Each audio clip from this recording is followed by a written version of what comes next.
let's go ahead and talk about managing grief. During a time of crisis, it can be extremely difficult, especially alone. Dr. Cherise Johnson, a psychotherapist and mental health expert, joins us now. Thank you so much for being with us. We want to talk about the kids. We just heard about kids, even in our area, who may have known some of the victims.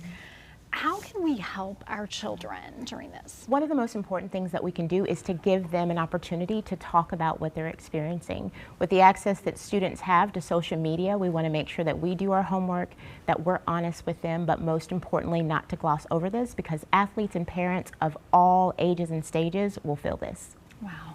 And we know that there are Charlotte area ties to this crash. The flight crew are victims who were killed in this crash. So our whole area is impacted. So how do we cope with this tragedy? Yeah, one of the things that we can do is really pay attention to how this is impacting us. Sometimes it can be easy to overlook that there's a low level of sadness that we're experiencing, and really recognize that it's important for us to pay attention, talk, have our conversations, and maybe honor the people that we know were victims by sharing their story and talking about them.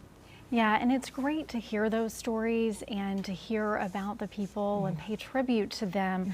But as we're scrolling on our phones and on social media, we do get a lot of this. So how do we know when it's too much? Yeah, you want to find the balance between being informed and being overstimulated. So if you notice that you're starting to feel anxious, worry, have increased concerns, headaches, not sleeping, or even memories from what you've watched, then you want to back up and make sure that you spend time with the people that you love and be present, so that you're creating a counterbalance to everything that we get from social media.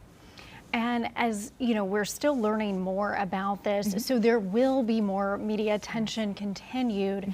So what's your advice going forward for people who have really been inundated with this for the last 2 days? Yeah, just really asking yourself, is more necessary, and what's the benefit? Because we can become hyper-focused and overwhelmed with too much information.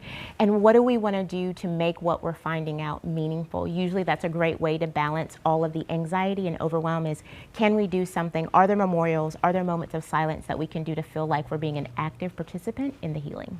Yeah, and that Union County Memorial is one way to do it, and I'm sure more will be announced, and that's a good way to cope. Okay. Thank you so much, Dr. Cherise Johnson, for joining us.